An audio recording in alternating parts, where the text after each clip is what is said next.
Empty luxury towers are raising your rent. The sirens were still fading when the doorman slid an eviction notice under 14B. Up top, the penthouse stayed dark, like most of the 42nd floor. Same building, same night. Her rent just jumped 19%. The tower's nearly half empty after sunset, but the leasing office boasts record demand. In the lobby, amenities shimmer no one touches. If more luxury cranes were supposed to lower prices, why do families pack boxes while windows stay dark? To understand it, we have to rewind into the spreadsheet that decides what gets built. Zoning, cost stacks, tax breaks, lender rules, and a buyer who prefers marble over neighbors. The promise that never landed. They told us the answer was simple: build more and prices fall. Filtering would do the rest. Add supply at the top. Yesterday's fancy apartments drift down to today's budgets. That was the pitch that sold rezonings, ribbon cuttings, and housing production dashboards. But on the ground, cranes multiplied, luxury opened, and the rent letters still climbed. To see why, walk into a developer's pro forma. The cost stack decides everything. Land reprices the minute a district allows more height. Materials don't blink: steel, concrete, glass, copper, insulation, sprinklers. Labor costs rise with shortages and safety requirements. Insurance and financing eat time because every month of permitting burns cash. Put it together and mid-market rents can't cover the debt. Affordable doesn't pencil.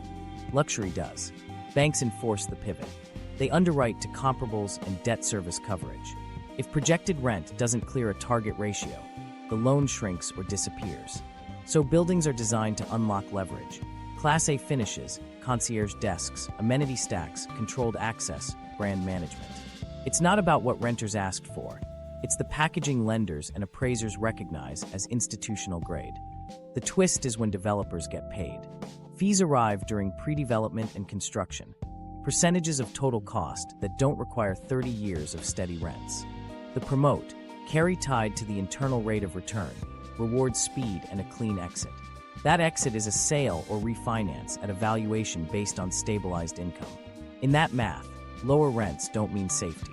They mean failure.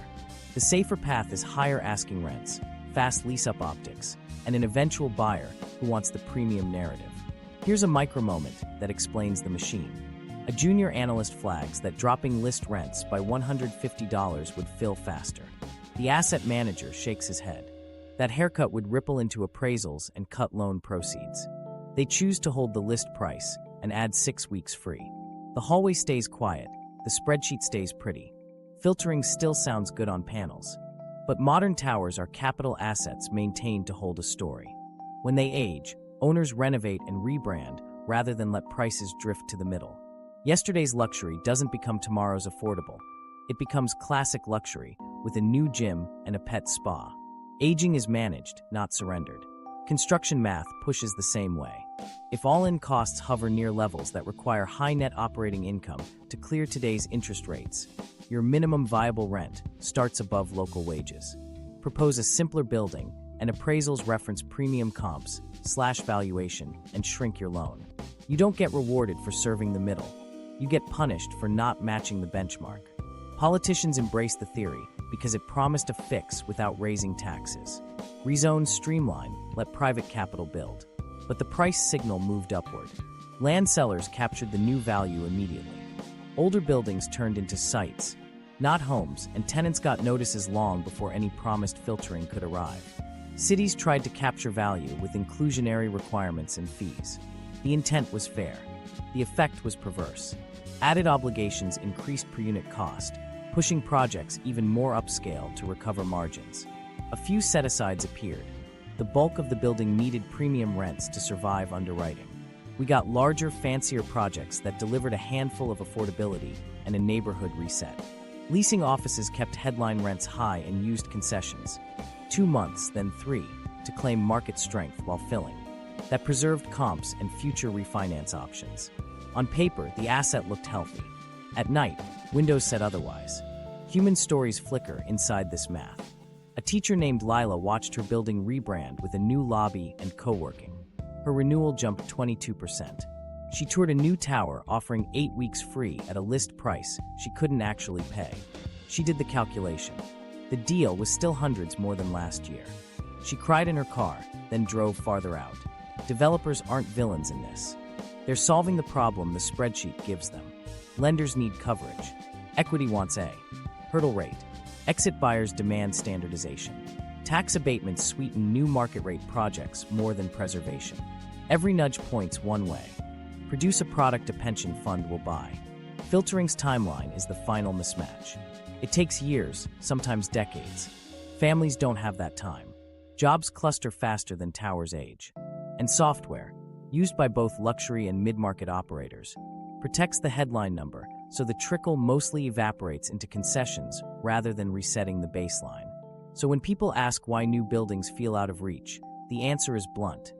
The math that gets a building financed isn't the math that gets a family housed. The incentives weren't designed to lower the rent you see. They were designed to deliver an asset someone else wants to own. In the next beat, we're going to follow the money more closely. Who earns when, why emptiness can be tolerated, and how the rent you're quoted gets set by places you'll never visit. Incentives over homes, how the money is made. Follow the developer's paycheck and the blueprint appears. The money isn't earned by keeping rents stable for 30 years. It's earned by getting a project financed, built, leased on paper, and sold or refinanced at a premium. Fees arrive early: acquisition, development, construction management, usually calculated as a percentage of total costs. That means bigger is better and faster is best. Then comes the promote, tied to an internal rate of return. IRR is a clock. Every month of delay shrinks upside. Speed, pricing power, and a clean exit are the incentives. Affordability isn't. This pushes the plan toward a target. Stabilization at rents high enough to support a valuation that repays debt, returns equity, and crystallizes carry. In this math, low rents aren't safety, they're a broken deal. You design to the buyer who will write the largest check at the end: pensions, insurers, sovereign funds, by producing institutional-grade product. Standardized amenities, premium finishes, professional ops, a lease ledger that reads strong. The rent roll becomes the sales brochure. Tax policy amplifies it. Property tax abatements structured like New York's 421, a historically shaved operating costs for years. Lower taxes lift net operating income, which lifts valuation, even if list rents stay high. Inclusionary zoning often trades extra height for a slice of affordable units. The trade sounds balanced. The outcome is a larger, pricier building where the market rate stack drives value and the set-asides pencil as a cost of doing business. Programs intended to create mixed-income outcomes end up justifying more premium footage. Public bonds and the low-income housing tax credit matter for deeply affordable housing, but they're rigid and finite. They rarely serve the missing middle, households above traditional subsidy thresholds but below luxury rents. Without a tool tailored to them, private equity fills the gap with projects that need higher rents to hit hurdle rates. Return targets aren't neutral, they point the product upscale. Leasing is managed for optics. Pre-leasing at ambitious list rents signals strength to lenders and appraisers. Concessions, weeks free, move-in credits, quietly bridge the gap. The headline stays high because it feeds comps, valuations, and refinance options. On paper, the building looks healthy. In hallways, motion sensors sleep. The spreadsheet cares about signed leases and net income at stabilization, not how many neighbors you meet after 10 p.m. Here's a micro moment that shows the calculus. A project manager proposes cutting list rents $200 to fill before interest reserves run low. The capital partner vetoes it. A permanent rent cut would ripple into the appraisal and reduce the takeout loan. They extend concessions instead and add a limited time upgrade. Tenants see a perk. The model preserves the headline. The exit story survives. The exit itself defines the build. Core buyers want predictable income and compliance. ESG reporting, cybersecure building systems, life safety redundancies, audited books. Meeting those standards costs money and steers design. Redundant HVAC, controlled access parcel rooms, attended lobbies, curtain wall exteriors, amenity spaces that reduce churn. These are less about tenant surveys and more about buyer underwriting. If the buyer's investment committee needs a certain look and rent level, the architect draws to that need. Even vacancy can be tolerated if the valuation math holds. A pension fund buying a stabilized asset can live with slower physical occupancy if the long-run narrative is intact. Dark units mean lower wear and tear and pristine amenities. Owners balance to the number that matters most. Net operating income at the appraiser's assumed rents, not full hallways tonight. With interest reserves and structured milestones, the plan accepts emptiness as brand protection. Fees tilt decisions at every stage. Land sellers capture upzoning gains the day policy passes. Lenders collect origination and exit fees. Brokers and lawyers bill throughout. None of those depend on long-run affordability. They depend on transactions. A mid-market plan that lowers list rents, narrows valuation, trims loan proceeds, and shrinks every fee pool. A premium plan fattens them. Incentives align where money moves, not where families sleep. Another human beat. Victor, a superintendent, gets instructions during lease-up. Prioritize tours that can clear premium units, defer small repairs in lower stacks to keep maintenance photos clean for an appraisal, and redirect noise complaints to management because we're selling the story. He knows which floors are empty. He also knows the photographer's schedule. Return hurdles close the circle. Private equity prefers a project that reaches a defined IRR quickly. That usually means top-of-market rents in job-rich nodes. A middle-income product risks slower absorption and a buyer pool that prices wider cap rates. Even well-meaning sponsors face capital partners who say, "Bring us the core buyer's building." They do. When rates jump, the engine doesn't flip to affordability. It doubles down on discipline. Protect the headline, widen concessions, stage inventory. Bridge loans extend the game with covenants that require hitting income marks by dates. Miss them and cash sweeps start. Control can shift, and rescue capital arrives with demands to push rates, refresh amenities, and hold the premium narrative. The fixes rarely lower the list. It's market harder. So incentives over homes isn't a slogan, it's a sequence. Fees now, IRR later. Taxes that reward new premium stock. Standards that mirror a global buyer's checklist. Leasing tactics that protect comps. Bridges that enforce posture. If you feel like you're negotiating against a story, you are. It's written in term sheets, abatement codes, and investment memos.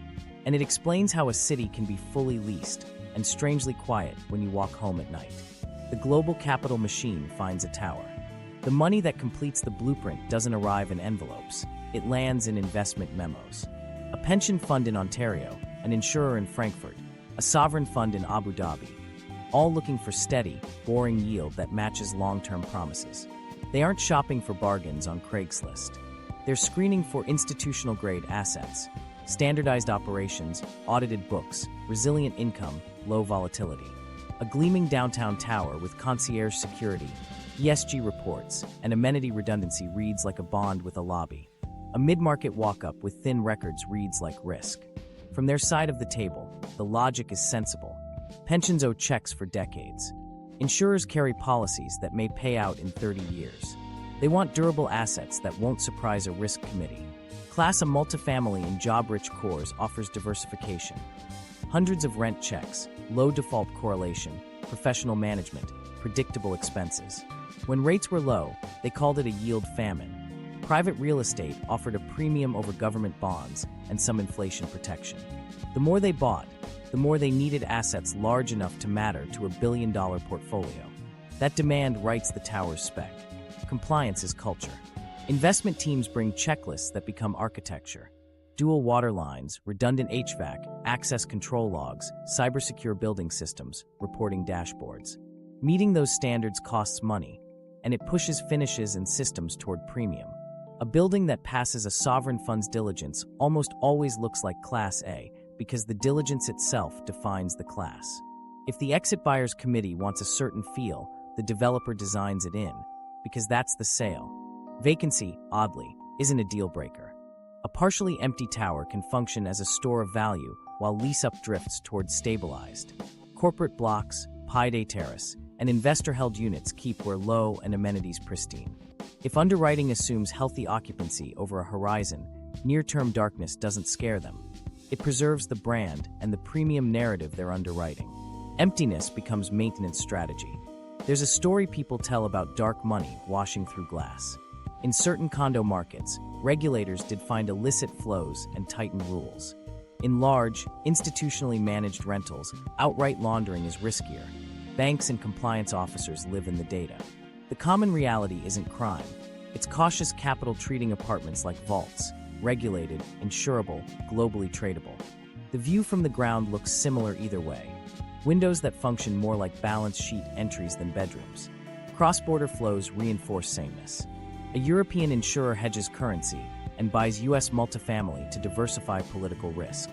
An Asian fund pairs with an American operator to deploy billions into Core Plus. A Middle Eastern fund commits to a long JV aimed at prime nodes near hospitals and universities.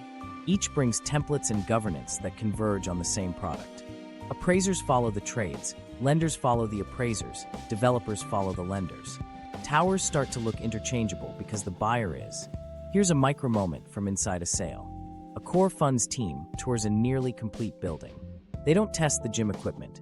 They ask for energy use intensity, chiller redundancy, fob audit trails, and delinquency assumptions. They flip through vendor contracts, landscaping, janitorial, security, for termination rights and insurance certs. They want to know if revenue reports map to unit-by-unit stacks with concession waterfalls. The takeaway isn't beautiful. It's underwritable. The offer follows. Cities compete for this money with brochures as polished as the lobbies. Abatements, fast-track approvals, opportunity designations. The pitch isn't we'll house nurses. It's we'll deliver stabilized NOI with legal certainty. That's not villainy, it's municipal finance. But it means local politics often tunes projects to global appetite. When the equity is spoken for, construction lenders mirror the same comfort screens, and the spec hardens. The tower gets built for a buyer you'll never meet. Meanwhile, patience at the top stabilizes prices below. If a pension can live with an 18-month glide to full occupancy, operators can defend headline rents through concessions and slow releases. The list stays high because it protects appraisal math and exit cap rates. Market reports cite resilient asking rents, and the narrative feeds itself. The light in your bedroom doesn't move that number. A spreadsheet in another time zone does. Then rates rise. The same players don't panic. They widen spreads and wait. Distressed capital arrives with rescue terms that require recommitment to the premium story, refresh amenities, protect rate integrity, extend maturities. Even in wobble, the buyer profile keeps the line tight. If you've ever wondered why 4 towers open with nearly identical features and pricing, consider the audience. They weren't built for 4 neighborhoods. They were built for one investment committee. The human edge shows up quietly. Sam, a janitor in one of these towers, texts his wife on break. Another investor tour tomorrow, extra buffing requested. Lights on for photos in units nobody lives in. He cleans the same empty kitchen twice in a week. The building is performing. Their rent just went up again across town. Lender's rulebook, underwriting luxury. By the time equity is circled, the real script gets handed to the lender. Their term sheet doesn't just finance the building, it defines it. The first page is comps. Construction lenders underwrite to what similar buildings get today, not what you hope tomorrow brings. If your projected rent roll isn't anchored by high rent comparables, your debt service coverage ratio slips and the loan shrinks. Less loan means more equity, lower returns, and often a shelved site. So design tilts toward the comps that unlock leverage. Premium finishes, attended lobbies, amenity stacks that read institutional grade to appraisers. Here's the math in plain language. Lenders model stabilized net operating income, then back into maximum proceeds using a target DSCR, often 1.25x or higher. To hit it at today's rates, income has to be buoyant. Modest rents drag the ratio, premium rents lift it. Pair those rents with abatements that cut property taxes, and NOI rises again. That's why value engineering rarely means simpler buildings. It means reallocating spend into features that support higher achievable rents on paper. Debt stacks sharpen the pressure. Many projects layer a senior construction loan with mezzanine debt or preferred equity. That blended cost of capital is expensive. To carry it, the project needs bigger scale and a stronger rent story. The mezz piece arrives with milestones, lease up by dates, minimum achieved rents, limits on discounting. Missed targets and fees step up, cash sweeps kick in, sometimes control shifts. The leasing office feels it as a rule. Hold the headline, use concessions to fill, and don't reset comps. Covenants don't say don't cut rents. They say deliver this NOI by this date. The practical playbook follows. Keep list prices high so appraisals and analytics record the market at that level. Widen concessions to bridge what tenants can actually pay. Use shorter terms to engineer achieved rent that fits the pro forma. Landlords prefer a building at 85 to 90% leased with strong list rents and heavy freebies over 98% leased at a lower published price. The first preserves valuation and refinance math. The second can reset the entire submarket. Appraisals make the loop tighter. Appraisers pull recent trades and leases, derive market rent, then capitalize income to estimate value. High list prices, even where net effective rents are softer, filter through as market. That supports higher valuations, which justify larger loans, which reward holding the line. When an owner tries to break ranks, launching with lower list rents to fill quickly, the appraisal flags a discount strategy and haircuts value. Cheaper units don't earn cheaper debt, they earn suspicion. Lenders also think about the takeout. How do you repay the construction loan? Usually by selling or refinancing into permanent debt once you're stabilized. The buyers of that permanent paper, life companies, agencies, core funds, use screens that mirror construction lenders. Occupancy thresholds met, rents near the top of the submarket, institutional operations. Deliver a mid-market look, and your buyer pool shrinks, cap rates widen, and the takeout weakens. Construction lenders see that risk on day one and tighten terms up front. This is why the elevator count, lobby volume, parcel rooms, facade systems, details tenants notice second, matter first to underwriting. A 24/7 desk reduces perceived risk and insurance costs. Controlled access package rooms promise operational efficiency.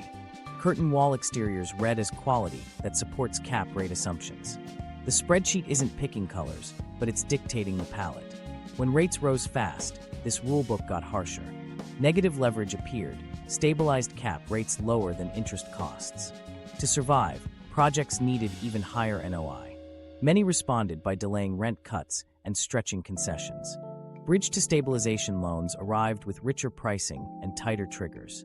Those bridges didn't reward affordability. They demanded proof of rate integrity.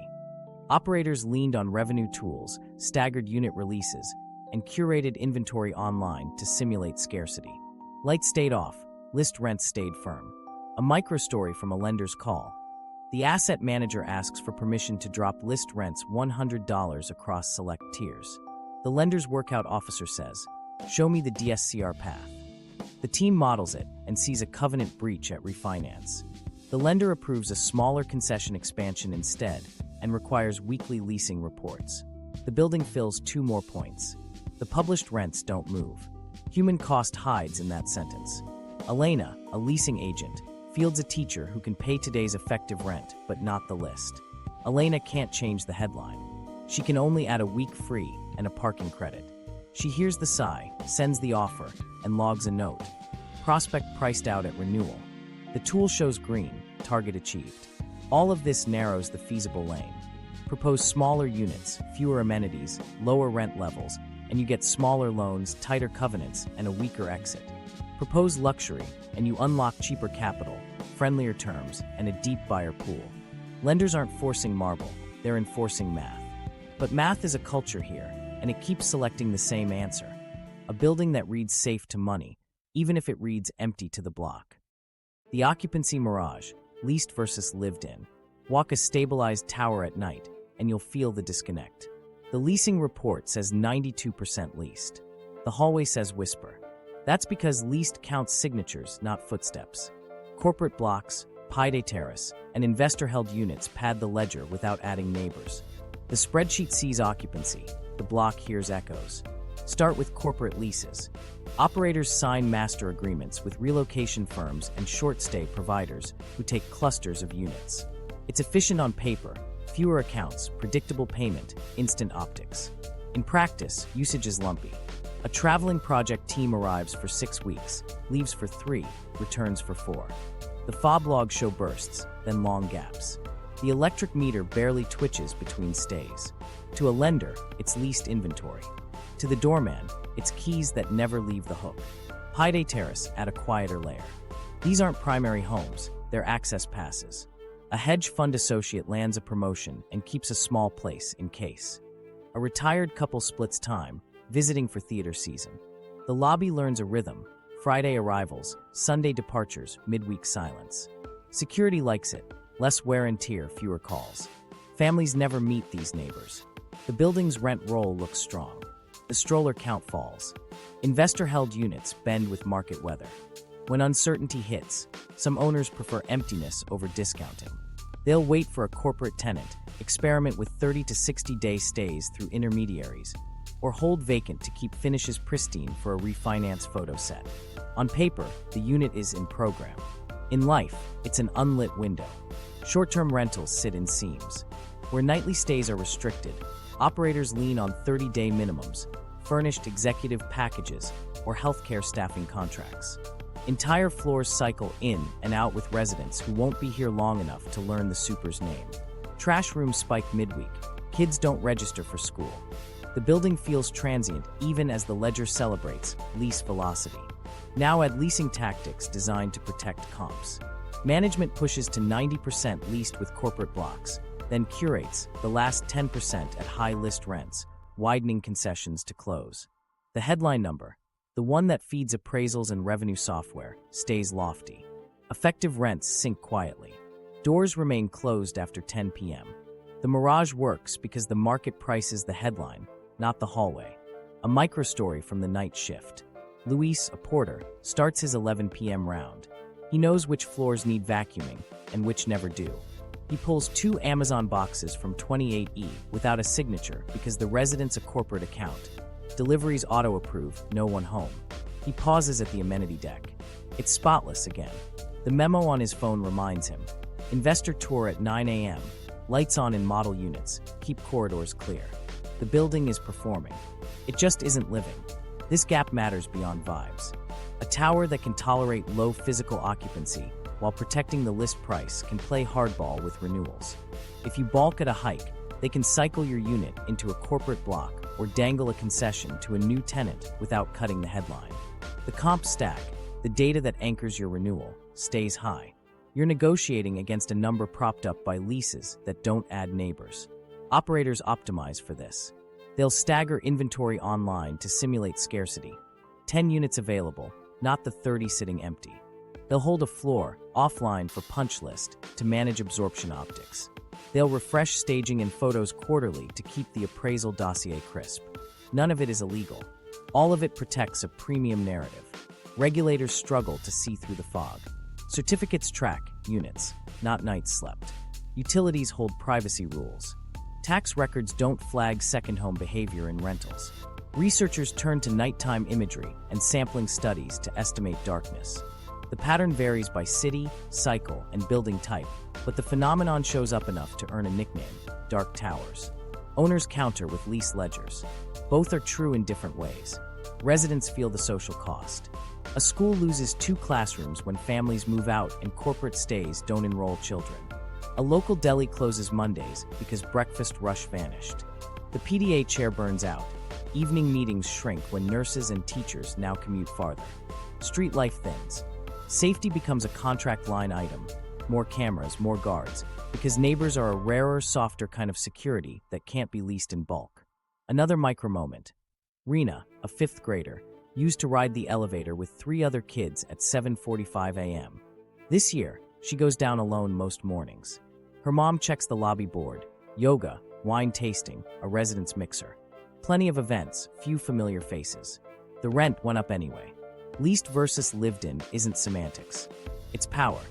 As long as the market blesses high list rents and accepts darkness as a brand choice, emptiness becomes a strategy. The next section shows how that strategy reaches into your pocket. How dark windows still lift your renewal, building by building, block by block. How empty luxury raises your rent. Here's the sting. Dark units still set your price. The market doesn't key off who's home at 10 p.m. It keys off the numbers that circulate through data vendors, appraisals, and lender reports. Headline rents in luxury towers become the anchor, even when effective rents are softened by freebies, because the systems that matter largely ignore the freebies and record the headline. Revenue software hardens that anchor.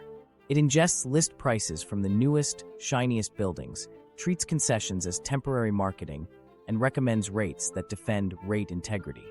2 months free on a $4,000 unit isn't read as $3,333.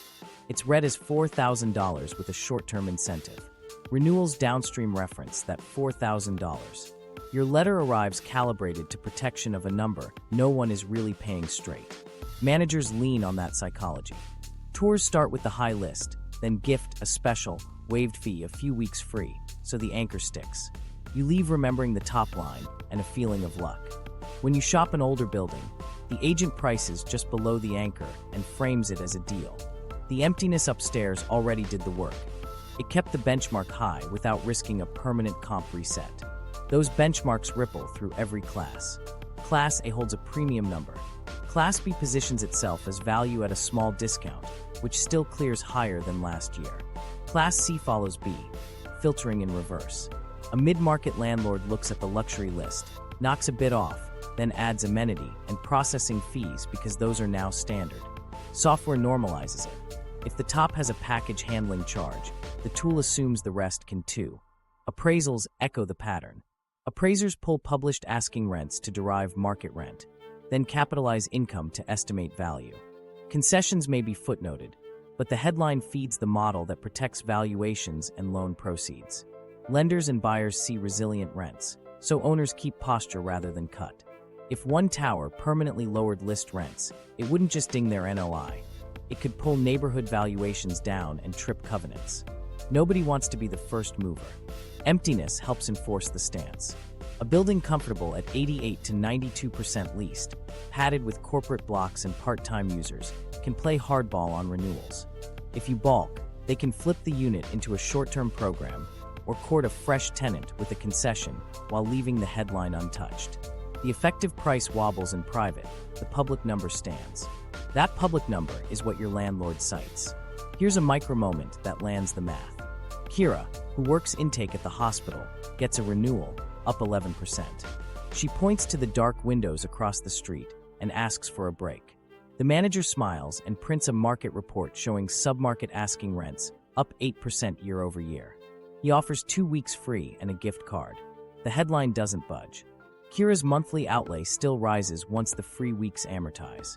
The comp she's negotiating against was set by a building where the mailroom knows more suitcases than strollers. Market analytics reinforce the loop. Quarterly decks highlight asking rent trends and absorption. Concession growth is mentioned, but the headline chart tells the story investors want: rents holding. That becomes underwriting input for the next wave of deals, which locks in more towers designed to defend the same number. Cities here, new supply is coming. Tenants feel the floor rise. Software adds one more knob: vacancy tolerance. Many tools optimize for achieved rent per available unit, not maximum occupancy. If the model says 90% at $3,900 beats 97% at $3,650, the recommendation is to hold the line and sweeten freebies. Owners follow because compensation plans and lender milestones reference those KPIs. The city ends up with partially quiet buildings and a price that refuses to break in public. Public subsidies, ironically, can underwrite the discipline.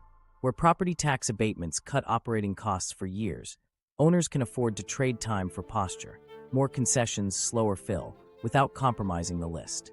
Taxpayers quietly fund the patience that keeps comps high. The abatement wasn't conditioned on effective rents. It was conditioned on delivering a building. Mid-market owners then price to the ceiling. They don't need a rooftop cinema to tack on amenity fees. They need precedent. With luxury establishing the structure, administrative fees, trash fees, pet rent, package fees, smaller operators adopt the menu. Your rent line may look stable while the total due creeps, tracked by software as other income that appraisers treat as durable. One more human beat. Deshaun, a bus operator, calls 3 properties after his landlord hikes 14%. Each quotes similar list rents within $20 and nearly identical specials. Different logos, same script. A high anchor, a cheerful concession, a list that never moves. He asks if they can just lower the price. One agent says, "We can't change the market." He looks at the skyline that goes dim by 10 and wonders who the market is. None of this requires owners to collude in back rooms. The alignment lives in tools, incentives, and reports that treat list rents as sacred and concessions as noise. Dark windows don't depress the benchmark. They defend it. And until inputs change, what gets reported, what appraisers treat as market, what lenders reward, The output will keep landing in your mailbox as due upon renewal. The public subsidy paradox. Here's the twist you won't find on the leasing flyer. You're paying twice. Once with rent, and again with taxes that help keep the premium narrative intact. Programs sold as housing production often end up underwriting buildings whose main market function is to anchor a higher benchmark for everyone else. Start with broad property tax abatements structured like New York's old 421A. For years, those breaks shaved millions off operating costs for new market rate towers in exchange for hitting program rules. Lower taxes lift net operating income. Higher NOI lifts valuation. Nothing in that logic requires lowering asking rents. The affordable set-asides, when included, are treated like a line item, defined income bands, limited percentages, while the majority of units target the rents that sell to core buyers. The public buys down risk. Private actors harvest valuation at exit. Payment in lieu of taxes agreements and tax increment financing wear different labels, but play a similar tune. Pilots swap unpredictable assessments for fixed schedules that start low. TIFs borrow against future tax growth to pay for today's streetscapes, utilities, and transit-adjacent upgrades. On paper, it's economic development. In practice, those dollars often land in districts tailored for premium assets: a tower, a plaza, a curated retail row. Next year, the Delhi's lease floats toward the new comps. Opportunity zones were framed as a way to steer capital to overlooked neighborhoods. The reality depended on tracked lines and timing. Funds piled into sites already on the cusp of redevelopment, stacking federal deferrals on top of local momentum. The tax benefit shaped where, not what. Rents still targeted institutional underwriting, because that's what cleared the capital stack. The neighborhood saw cranes, the rent roll stayed out of reach. Inclusionary zoning sounds like a fair trade, extra height or density in exchange for below-market units. Sometimes it works well, especially when requirements are clear and land values adjust downward. Too often, sellers price the bonus into the dirt the moment the policy passes. Developers then carry higher cost per unit through design, review, and construction. To protect returns, the market rate side leans further premium. A handful of affordable homes arrive with a larger, fancier building that resets nearby expectations. City Hall counts units. The block absorbs a new baseline. Follow the fee trail, and you see who wins early. Developers collect acquisition and development fees during pre-development, then construction management fees during the build. Lenders earn origination and exit fees. Bond underwriters take spreads. Consultants, lawyers, expediters, appraisers bill each milestone. Land sellers capture the upzoning bump the day the vote passes. All before a single family turns on a light. Those aren't imaginary jobs, they're the system's payroll. But they're paid whether or not the final rent meets local wages. Timing magnifies the paradox. Many incentives front-load benefits. Abatements begin at certificate of occupancy. TIF-funded improvements hit years before full lease-up. If rates rise or absorption drags, the brake still flows while owners preserve list prices and widen concessions. The public carries early risk. The private side protects valuation optics. The subsidy wasn't tied to effective rents or school enrollments. It was tied to delivering a building. Meanwhile, the missing middle gets stranded between toolkits. LIC and municipal bonds finance deeply affordable units with strict compliance, vital but narrow. Households at 80% to 120% of area median income earn too much for those programs and too little for luxury. When broad, as-of-right abatements apply equally to marble and modest, capital races to the plan with the fattest spread. New Class A with a small set-aside and a big rent story. The teacher and nurse become spreadsheets rounding errors. Here's a street-level beat. Odessa owns a daycare below a block of old flats. A TIF upgrade arrives. Granite curbs, sculpted planters, new lighting.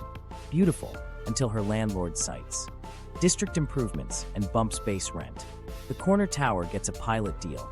Odessa gets an eviction notice she can't fight. The plaza hosts a ribbon cutting. The toddlers ride a longer bus.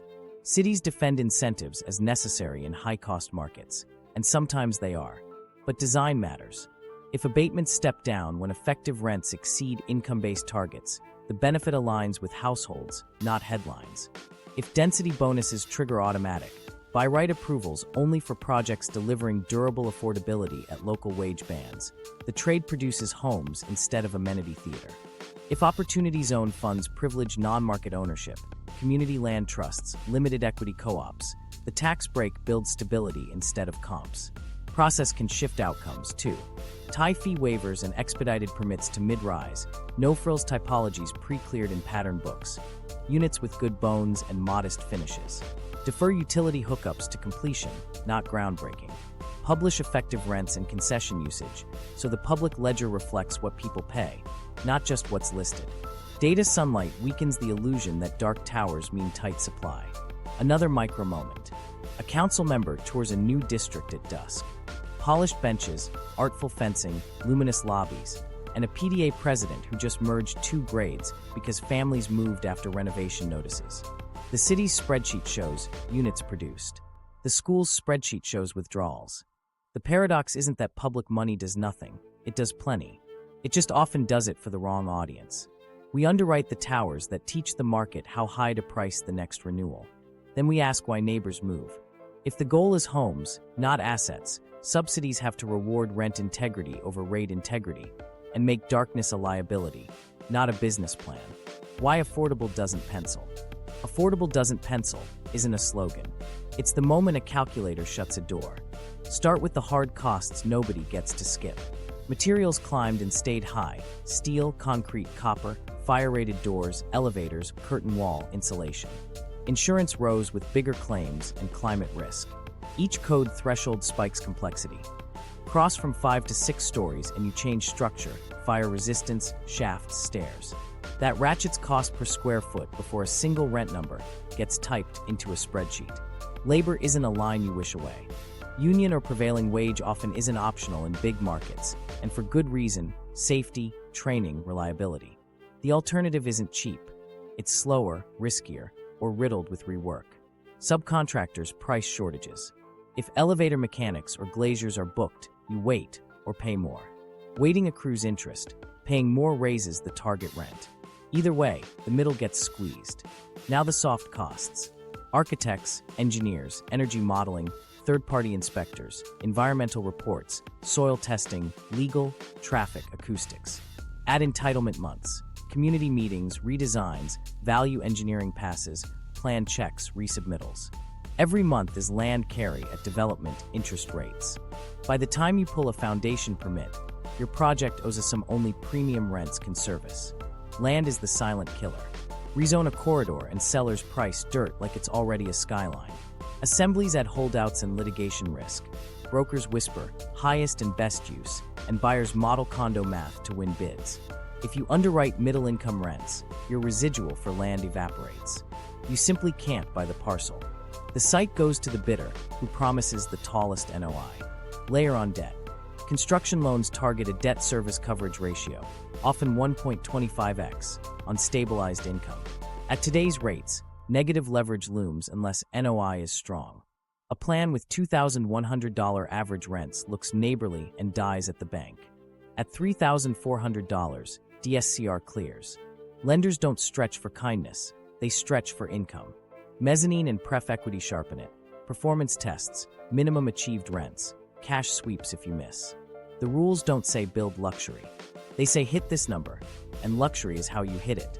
Here's the cleanest version of the math.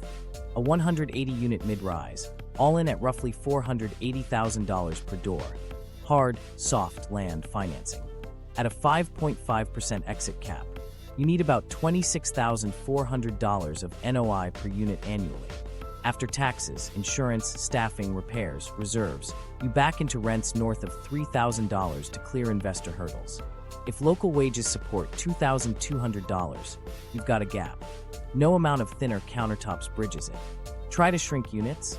Minimum sizes, light and air accessibility, bedroom mix rules, and the fixed costs per front door stay stubborn. Push micro units. You'll hit corridor efficiency and mechanical limits. Strip amenities. You save little while cutting the very features appraisers use to justify valuation and lenders use to size loans. The knife takes rent before it takes cost. What about building simpler types, walk-ups, small lots? 4 floors over 1 podium? That helps, until design review adds months. Parking minimums force a garage. Stormwater rules eat site area, or fire egress drives another stair. Each simple plan becomes bespoke through process. Time turns modest into premium. Public tools do work for different incomes. The low-income housing tax credit and tax-exempt bonds finance deeply affordable units, tightly defined and heavily monitored. That's good policy with a narrow lane. The missing middle, households at 80% to 120% of area median income, sits outside those boxes. Without cheaper land or capital, a developer pricing to nurses and teachers fails the underwriting test. Private equity doesn't fund sentiment. It funds hurdle rates. A human beat mid-calculation. Nor a small sponsor sketches a 60-unit, no-frills building, no pool, a simple gym, decent soundproofing. She wins community support, then meets the loan committee. The appraisal pulls comps from glass next door, shaves valuation for finishes, and shrinks proceeds. Her equity gap balloons. Her partner says, at Amenities, raise rents or we pass. Nor stares at her original plan, then at payroll. She pivots upmarket or walks. Value engineering helps only early. Stack kitchens, standardize baths, simplify structure, prefabricate walls, repeat details. If you VE late, you cut storage, acoustics, and durability. Things tenants feel and lenders punish. You don't save the deal, you hobble the product. The appraisal still sees a mid-market building, and the loan still shrinks. Permitting time is its own tax. Each extra month adds interest, consultant invoices, and risk. To recover, pro formas lean upscale because that's the one knob that moves enough money fast. By approval, the only version still feasible is the expensive one, precisely because the process made the cheap one impossible. Why not take lower returns? Because the stack won't. Construction lenders have regulators and credit committees. Institutional equity has fiduciary duties. If you propose a thinner margin middle-income deal, most capital replies, find a grant, cheaper land, or a mission lender. Some heroic sponsors do. They don't scale without a system that backs them. A last micro moment. The day before bid set, the contractor calls. Steel went up, insurance jumped, a supplier failed. The contingency shrinks. The spreadsheet finds room in one place, a higher achievable rent. The middle slips one rung further. So doesn't pencil isn't greed, it's gravity. To change the output, you change inputs, land cost, time, capital price, compliance pathways, or ownership models that don't answer to exit yields. Without that, the middle stays a wish the loan won't fund and the buyer won't buy. The filtering myth versus urban reality. Filtering sounds tidy. Build at the top, let time do its work, and yesterday's luxuries become today's deals. But cities don't move in slow motion while buildings age. Jobs cluster. Wages split. Capital stays disciplined. By the time a tower scuffs its lobby, the market has already repriced the block. Start with timing. Filtering, when it happens, takes years. Renters measure months. A family displaced by a renovation notice can't wait for a pool deck to feel dated. Owners don't wait either. They reposition. New gym equipment, a refreshed lounge, updated lighting, a rebrand from apartments to residences. The slide theory assumes rarely survives the capex plan. Aging becomes a project, not a drift. Demand doesn't pause for theory. Universities add dorm pressure to neighborhoods nearby. Hospitals expand shifts. Corporate relocations bring higher earners into rent-rich cores. New households step into the gap before prices fall to where middle incomes sit. Whatever downward movement exists gets absorbed at the tier above the people who need it most. Filtering functions like a slow leak in a room that keeps being refilled. Policy throws another wrench. Upzoning meant to unlock supply can spike land prices immediately. Sellers reprice dirt the day the bill passes. Entire streets flip from homes to sites. Tenants receive cash for keys offers or face month-to-month uncertainty long before a new unit opens. Even if a tower delivers later, its rent structure anchors to the new land basis. The filter down never catches the people pushed out during the intermission. Software blunts the slide further. Revenue tools are built to protect list rents and manage vacancy with concessions, not broad public cuts. In soft patches, the algorithm recommends freebies, shorter terms, and controlled inventory, not comp-crushing discounts. Effective rents ebb in private. The published benchmark holds in public. Filtering needs visible resets. The system prefers invisible ones. Evidence mirrors that split. In some Sun Belt submarkets flooded with deliveries, Class A concessions grew and vacancies rose, but mid-tier rents didn't fall proportionally. they decelerated and held. New demand flowed from elsewhere and filled older stock at slightly lower rates that were still higher than last year's baseline. In tighter coastal markets, the gap was starker. The premium tier defended headline rents while mid-market leveled off above pre-boom levels. The trickle mostly dampened the floor above, not the ground. There are exceptions. In districts with persistent oversupply, weaker job growth, and aging assets far from transit, effective rents did fall more noticeably. Some households found relief, briefly. But as soon as pipelines slowed or absorption caught up, owners trimmed concessions, refreshed amenities, and nudged list prices back toward recent comps. The window narrowed fast. Global capital adds weight to the ceiling. Buyers who paid for a premium narrative defend it with renovation cycles and branding. If performance slips, rescue capital comes with covenants. Upgrade, push rents, protect the headline. The building's trajectory gets actively managed away from affordability. The natural price drift turns into a plan to hold the line. Displacement skews the ledger in ways filtering math doesn't count. A school loses students when families scatter during multi-year redevelopments. A small grocer closes after weekday foot traffic thins. The social cost arrives before any theoretical price relief. When units finally open, the rent story often excludes the very households who carried the neighborhood through the quiet years. Here's a street-level beat that clarifies it. Angela, a home health aide, leaves her rent-stabilized walk-up after a buyout. She moves 30 miles out. 3 years later, a glossy building opens where she lived, advertising best value in a luxury district. The effective rent is lower than its first month's list, but still double what Angela used to pay. On the brochure, that looks like filtering. In her life, it reads like closure. Filtering also treats all supply as interchangeable. It isn't. A 900 square foot one-bed with a concierge, garage, and club fees doesn't filter into a 650 square foot walk-up near a bus line at a price a teacher can meet. The product, the fee stack, and the operating standards are designed to preserve a premium narrative. When that narrative softens, owners repackage and defend. Classic luxury is the punchline, not affordable. Could the mechanism work better? Yes, where demand is patient, approvals are fast, land is cheap, and owners don't have software and covenants enforcing rate discipline. That's not the reality in job-dense cores. There, the gravitational pull is up, reinforced by appraisals that treat list rents as market, lenders who size loans to premium comps, and public incentives that reward delivery, not affordability. Outcomes. So the fix isn't to wait longer. It's to change inputs so that when buildings age, they meet incomes, not stories, public land strategies, cheaper capital for mid-market, conversion codes that unlock non-luxury outcomes, and transparency that forces effective rents into the data everyone uses. Until then, filtering remains a comforting tale told to people who can't afford the patience it requires. Cracks in the luxury model. The first crack showed up in interest rates. Debt costs jumped mid-build, and contingency cushions thinned to paper. Lease UPS slowed. Concessions crept from 4 weeks to 8, then 10, dressed as limited-time incentives.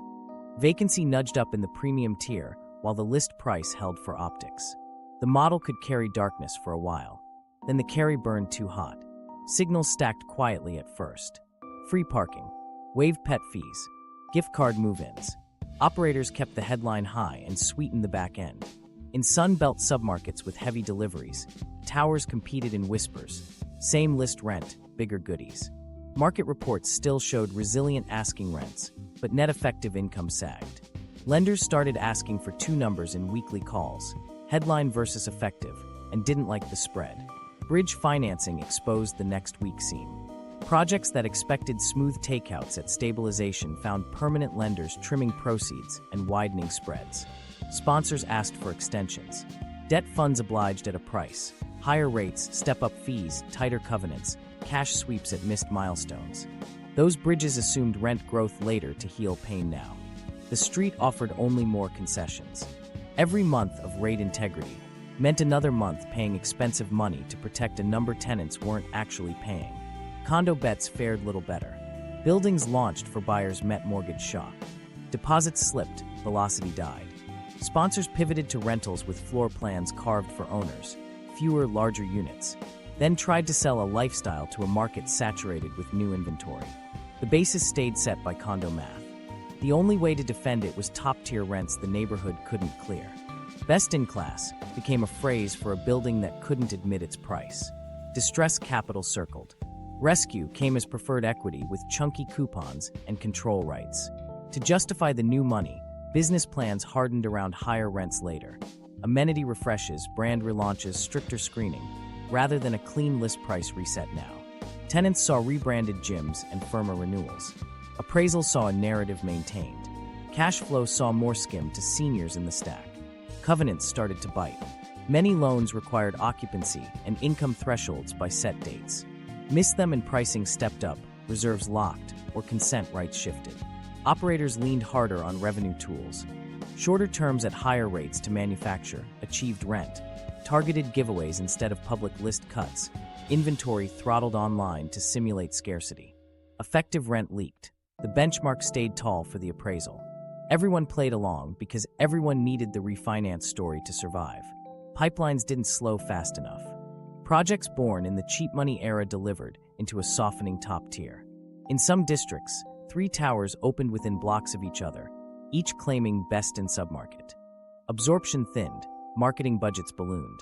Banners promised, now leasing long after ribbon cuttings. Amenity decks stayed immaculate because they rarely saw sweat. Developers faced 4 bad choices. Cut the list and risk killing comps and the takeout. Delay opening and bleed interest, taxes, and payroll. Sell into a market demanding haircuts that would dent careers and covenants. Or defend the fiction. Hold list rents, deepen concessions, stage inventory, and manage optics. Many chose the 4th. A floor went offline for punch list. 10 units appeared online while 20 sat dark. The goal wasn't to trick tenants. It was to reassure the appraiser and the buyer that the premium still held. Here's a war room beat.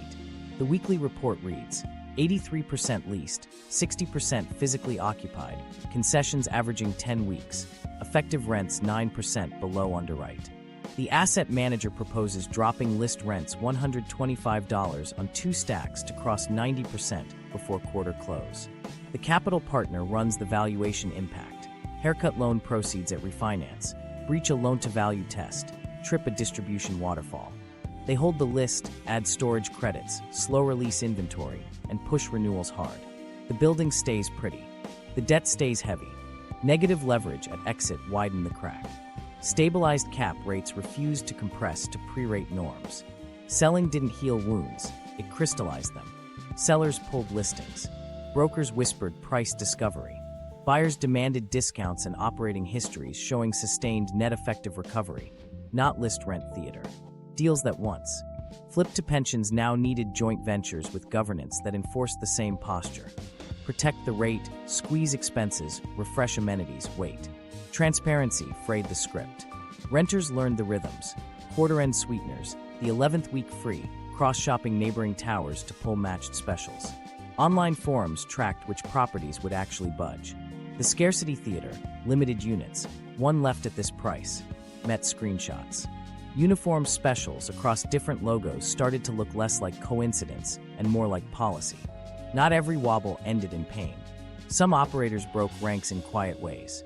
Permanently lower lists in less visible stacks, deeper cuts on unexposed tiers, bundling utilities to disguise a reset. A few buildings swallowed pride, dropped the headline and filled. But they risked appraisal echoes and covenant taps. So most stuck to the playbook that turned softness into time rather than price.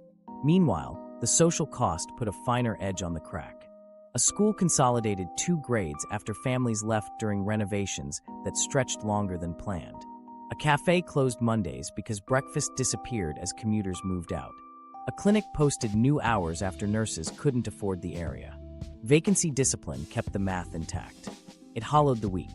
Another micro-moment. Mateo, a carpenter on a new tower, asks the leasing agent for an employee quote. She smiles, checks the tool, and offers 8 weeks free on a list rent he'll never clear. Mateo looks up at the floors he built, the lights he wired, the gym he won't use. He thanks her and drives an hour home. Cracks don't mean collapse. They mean the model bends. It defers pain with time, fees, software, and optics. But bending has limits. If rates stay high and wage growth can't chase the ask, the line eventually moves in public, not just in freebies. And when that day comes, Another piece of the machine steps forward to keep owners aligned. The software that turns caution into citywide discipline. Algorithmic rent setting and collusive dynamics. When the luxury model started to wobble, discipline didn't come from a closed-door meeting. It arrived as a dashboard. Revenue management software promised certainty. Feed it traffic, expirations, comps, and it will tell you the optimal price for every unit, every day. Leasing teams log in, see colors, green to push, yellow to hold, red to raise faster, and follow orders that look like science. Here's the stakes in plain language. These tools don't just read the market, they help write it. Because they ingest published list rents from shiny new towers and treat concessions as temporary noise, they anchor recommendations to the highest visible number. A building 2 blocks over offering 10 weeks free on $4,000 still gets recorded as $4,000. The algorithm calls that rate integrity. Your renewal letter calls it a raise. Owners don't have to coordinate for the outcome to feel coordinated. The software's recommendations, used across portfolios, produce synchronized caution. Managers in different buildings see similar screens and make similar moves. Hold the list, widen freebies, shorten terms, stagger expirations. Effective prices bend in private, public comps don't. 10 landlords hesitating together harden a ceiling citywide. Inside the leasing office, it looks like this. A manager refreshes the screen. Stack 14. Hold at $3,925. Stack 7. Push $25. Renewals. Offer 2 weeks free to elastic tenants flagged likely to accept an increase. No discount for inelastic tenants expected to churn. The tool suggests trimming available inventory online to sustain scarcity optics. A note flashes. Vacancy tolerance met. Do not drop list rent. The manager nods, prints offers that feel bespoke, and hits send. The data pipes matter. Some systems pool non-public leasing data from participating owners to sharpen recommendations. That doesn't require sharing names to align behavior. It just requires enough inputs to suggest the same posture to everyone. Compliance teams say, it's a tool. In practice, it becomes a referee that punishes anyone who breaks ranks. Regional directors review variance reports. Compensation leans on adherence. The path of least resistance is the green light on the screen. When markets soften, the algorithm defends the headline with tactics rather than price. First, it widens concessions and move-in credits. Then it shortens terms to keep expirations clustered in strong seasons. It recommends renewal asks calibrated to each tenant's willingness to pay score. It nudges operators to curate the last few percentage points of occupancy at the highest possible list rents. The result is a city that looks healthy on paper and sleeps early. Appraisals and lenders amplify the loop. Because list rents remain elevated, market surveys cite asking rent strength. Appraisers plug those numbers into market rent conclusions, capitalizing income at valuations that reward owners for defending the headline. Lenders see charts that justify patience. The few who cut lists publicly risk dragging comps for the submarket and their own refinance. The tool becomes a social contract enforced by capital. A micro-moment from the floor. Priya, a leasing agent, meets a teacher who can afford today's effective rent, but not the list. Priya wants to help. The software blocks a manual override with a prompt. Deviation exceeds threshold, manager approval required. Her manager declines. The variance report would flag it in red. Priya offers another week free and a small gift card. The tenant walks. The chart stays green. Regulators started to look under the hood. Investigations and lawsuits framed data-sharing models as algorithmic collusion. Settlements and policy proposals push transparency, limits on data pooling, and bans in some jurisdictions on specific pricing practices for rent-stabilized stock. Even where rules tightened, the culture stuck. Trust the software, protect the headline, manage vacancy with giveaways, not public cuts. Tenants adapted. Forums traded playbooks. Sign in shoulder seasons, target quarter end for the biggest specials, cross-shop towers owned by different firms to find the one willing to deviate. Some won better deals. Most ran into the same polite wall. We can't change the market. Delivered by a person reading a screen. The human cost hides in the KPI. A building can be rewarded for 89% leased at $3,900 instead of 97% at $3,650 because the metric is achieved rent per available unit, not neighbors per hallway. Schools don't fund on KPIs. Cafes don't refill on dashboards. But the algorithm isn't paid to fill classrooms or mugs. It's paid to defend a number that props up valuation at appraisal and refinance. Here's where it lands. When darkness spreads, the software doesn't blink. It interprets silence as acceptable slack in service of a higher average. And because so many owners run the same playbook, that slack becomes policy without a vote. If you felt like every building in your search spoke the same language, you weren't hearing echoes. You were hearing code, zoning, codes, and the amenity trap. Beneath the software sits a rulebook that chooses winners before a drawing is ever printed. Zoning and building codes keep people safe, but they also stack fixed costs so high that the only ladder left is luxury. Start with mandates that look neutral. Minimum parking ratios sound like convenience. In tight soils, one underground level can cost millions. Concrete, ventilation, sprinklers, waterproofing. Even near transit, old ratios hang on. Every stall is money that doesn't house anyone, so the rent target climbs to carry a garage tenants might not need. Unit standards do the same. Minimum sizes, bedroom mixes, light and air rules. Good intentions that can outlaw efficient plans. Try to make smaller, lower-rent studios, and you hit thresholds that add corridor length, mechanical shafts, or extra stairs. Cross structural breakpoints and costs jump again. Move from 5 stories of wood to taller construction, and you're in different fire ratings, different trades, different inspections. None of that is optional. It just narrows the path to a price point only top earners can meet. Energy and life safety layers are non-negotiable, but their timing hurts. High-performance envelopes, mechanical ventilation, blower door tests, better buildings, higher upfront spend. Insurers price climate risk and litigation. Seismic, floodproofing, acoustic protections near rail. All necessary, all expensive. The total pushes projects into tiers most lenders and buyers only underwrite as Class A. Safety standards become underwriting signals. Appraisers see the spec, assume higher achievable rent, and the loop tightens. To meet the standard, you need the rent. To get the rent, you need the standard. Design review turns cost into calendar. The intent is quality and fit. The effect is delay and upgrades. 3 rounds become 6. Brick over fiber cement, canopies at entries, thicker storefront mullions, custom pavers, public art. Each request photographs beautifully and bills immediately. Time burns interest. By approval, the only feasible version is the bigger, shinier one that can carry the extras. If you propose simpler, you return to the hearing. Amenities sneak in through 2 doors. One is politics, density bonuses in exchange for public benefits that often read as aesthetics, plazas, green roofs, through-block passages that need maintenance. The other is finance. Lenders and buyers reading gyms, lounges, package rooms, and attended lobbies as operational stability, not indulgence. Developers comply because those features justify high list rents in appraisals. Renters pay for a theater that began as a checklist. Office-to-residential conversions look like a workaround until the rulebook shows up. Deep floor plates need daylight, carved atria, new shafts, more windows. Egress adds stairs. And elevators. Sprinklers, seismic, new cores. Many buildings can't hit code without gut work only top-tier rents can repay.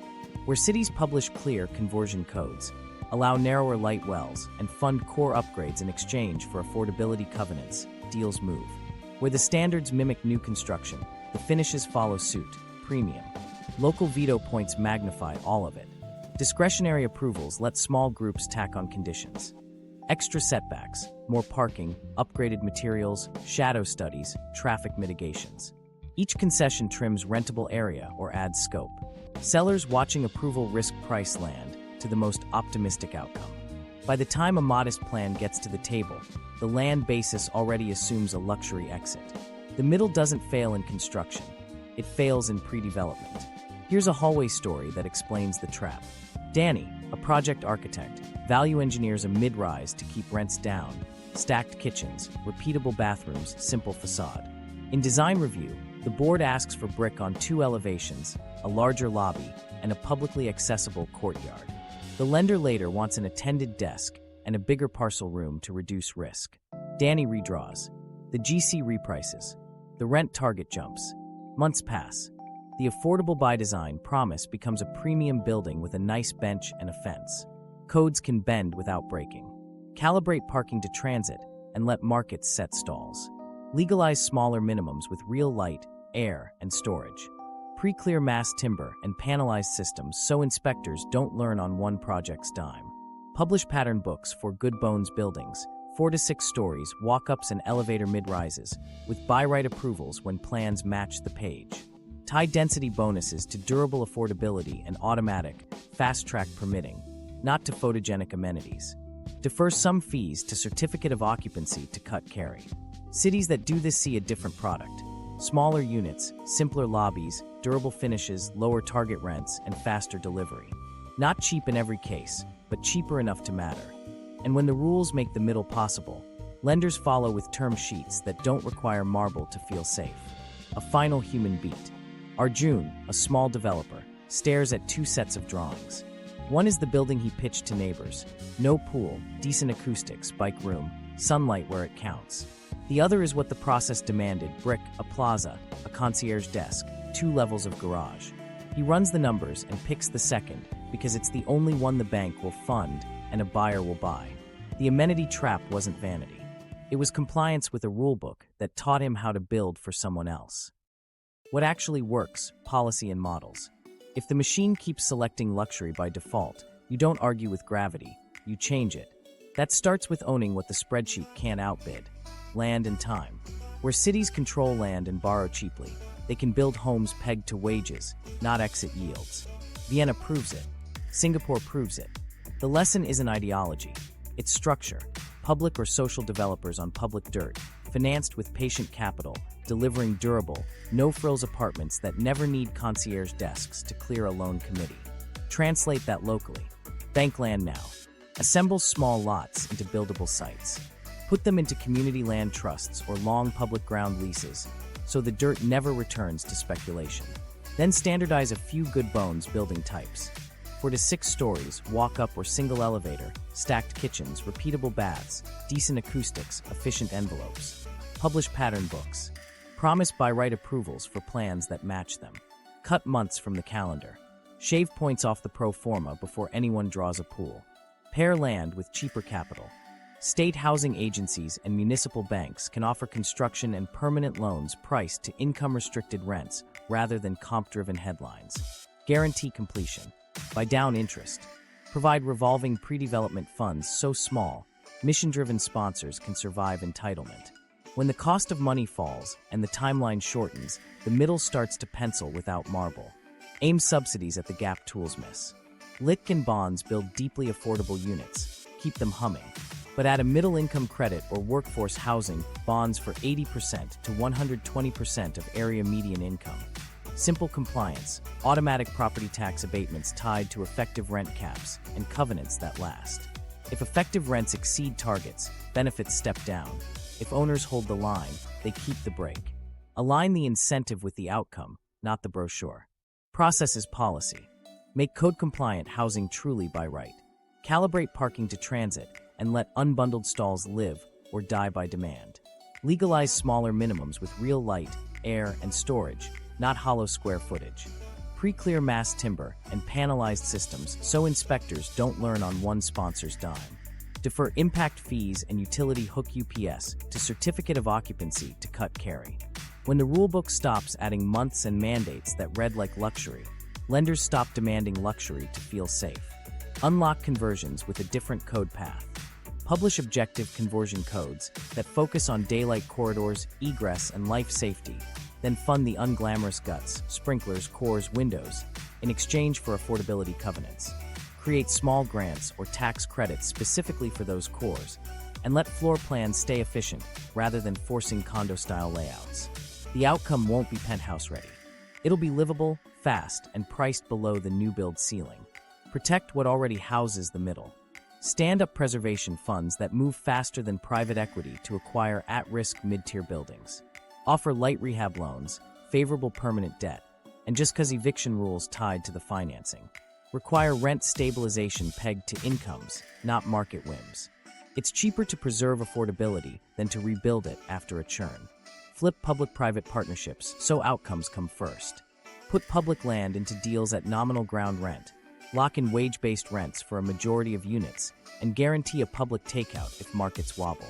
In return, give private builders speed, certainty, and thin but predictable margins. Add clawbacks when promises aren't kept. A predictable template beats bespoke negotiations that bloat cost and kill the middle. Shine light where the machine prefers shade. Require disclosure of effective rents and concession usage in standardized formats, so appraisals and market reports reflect what people actually pay. Limit or regulate algorithmic rent setting where it pools non-public data. Ban junk fees that masquerade as other income taxpayers subsidize through abatements. When the inputs change, software stops defending fiction as fact. Make darkness expensive. Vacancy taxes targeted at long-term, intentionally in used units can push owners to fill rather than stage emptiness. Tie property tax abatements to occupancy thresholds measured by utilities or verified logs, with privacy protections. If a tower's business plan banks on empty floors to guard comps, the public shouldn't bankroll it. Seed ownership that resists speculation. Community land trusts and limited equity co-ops freeze land costs and cap upside in a way that keeps teachers and nurses in the neighborhood across generations. Give them first-look rights on public disposals and access to acquisition loans. Bundle technical assistance, asset management, compliance, so resident-led models don't fail for lack of paperwork. Finally, keep a counter-cyclical pipeline. Pre-permit a shelf of public or social housing projects ready to start when private capital pulls back. Use downturns to lock in labor, stabilize costs, and keep crews working. When the next boom arrives, you've added units that don't teach the market to raise your renewal. None of this makes headlines like a glass ribbon cutting. It makes neighbors. A quiet stare instead of a valet lane. A school with steady enrollment. A cafe that opens Mondays again. If the old machine turned homes into assets, this one turns assets back into homes by owning the ground, shortening the clock, cheapening the money, and measuring success in people, not comps. Human stories inside the bubble. Maria's notice slid under the door during her split shift, 28% up after the amenities refresh. She's 8 years in, for floors up, working nights at the bakery. The broker calling it priority releasing spoke softly, like that would shrink the number. The unit she toured had a linen throw and a fake plant. 3 months later, the fully leased floor-stayed motion sensor quiet past 10 p.m. The pool photos hit the brochure. Maria took a bus 2 zones out and learned the sunrise from a new window. Jamal works the ER and a second clinic. He used to walk 8 blocks to scrub in. After the sale, the new owner installed a biometric package room and raised his rent beyond his double shift. He moved 40 miles and learned the schedule of 2 highways. On nights he drove home at 2 a.m., he'd count dark floors in glass. The lobby had a concierge, a fragrance diffuser, and not much else. He started sleeping in the on-call room because it felt closer to a life. Anika inherited a triplex with 2 long-timers and 1 revolving door. Taxes crept, the mortgage reset. When the corporate buyer came with as-is 30 days, she said yes and paid off the loan. 6 months later, the house was furnished and listed to corporate housing. Rolling suitcases replaced strollers. The neighbor she used to lend sugar to moved after a renovation plan letter. Anika still walks past the porch and tries not to look at the coded lock where her aunt's brass key used to work. Luis is a porter on nights. He knows which floors whisper. He knows the Amazon packages for corporate accounts get auto-approved. He learns the investor tour schedule first. Lights on in model units by 9. He wipes fingerprints from a gym mirror barely used. His nephew asks what it's like inside. Quiet, Luis says, and the kid thinks he means calm. Rena, 5th grade, used to share an elevator ride with 3 kids at 7:45. This year she rides down alone most mornings. Her mom sees the lobby board, Yoga Tuesday, Wine Tasting Thursday, Terrace Jazz, and recognizes almost no one. Their rent went up anyway. Rena's best friend moved to an aunt's. The school merged 2 classes. The principal says budget, but Rena remembers a letter about improvements. Odessa runs a daycare on a commercial lease. The city beautified the block, granite curbs, planters, new lights, paid for with a financing acronym. Her landlord cited district upgrades and raised base rent. Parents asked for longer hours to match longer commutes. 2 families left, one without goodbye after a notice. The new tower's ribbon cutting had pastries. Odessa sent a polite email and packed plastic bins. Deshawn drives a bus. His renewal climbed 14%. He called 3 buildings. The pitches matched in tone and math. High list, cheerful special, firm anchor. He asked for a lower number. One agent said, "We can't change the market." He started scanning job postings in a county he swore off years ago. On late routes, he watched a skyline glow like a screensaver and tried not to take it personally. Nor designed a modest mid-rise, stacked kitchens, simple lobby, good walls. The bank's appraisal shrank proceeds. The partners said add amenities or lose the deal. She pivoted up because payroll doesn't wait on ideals. On opening week, a teacher came in with a printout of the lower plan, nor once pitched to the neighborhood, nor explained the changes like weather. She still hates the fountain. Mateo hung drywall in a tower, then asked about employee rates. The leasing agent offered 8 weeks free on a number he couldn't clear. He smiled and drove an hour back to a place where his paycheck fits. He tells his kid he built the gym. They've never seen it. Eva runs childcare out of a 2-bedroom. The old brick flats across the alley came down. The new courtyard is gorgeous and private. The fence keeps toddlers from their shortcut to a small park that used to be theirs by habit. Eva stretched hours to keep parents. The building stretched hers with community fees. She learned to say no without crying. A council member rides through at dusk. A superintendent compares notes with a doorman. A principal files consolidation papers. A deli closes Mondays. A barista remembers regular orders no one. Places. None of it shows up in the appraisal or the software's green lights. These aren't anecdotes dressing up a chart. They're the lives the chart misprices. In every quiet hallway, someone's commute got longer, a classroom smaller, a corner lonelier. The bubble isn't abstract. It's a set of choices that turn neighbors into absences and call it stabilization. The city we lose when towers go dark. A block without neighbors loses its memory. Schools feel it first, fewer kids, merged grades, teachers buying supplies for classrooms that shouldn't exist. Shops lose the morning regulars who made rent possible. The new customer is a suitcase once a month. Streets speed up. People don't linger when the lights upstairs don't. Safety shifts from knowing faces to contracting guards and cameras. Civic life thins. Nurses skip evening meetings after long commutes. The PDA becomes 3 tired parents and a spreadsheet.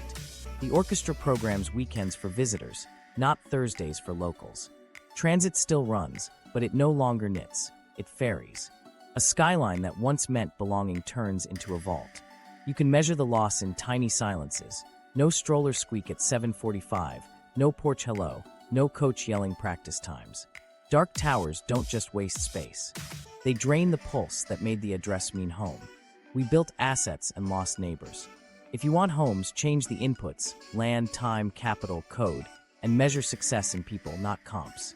Watch our deep dive on rent algorithms next to see how pricing power survives softness. Subscribe for more investigations, and share this with someone who's packing boxes while their skyline glows.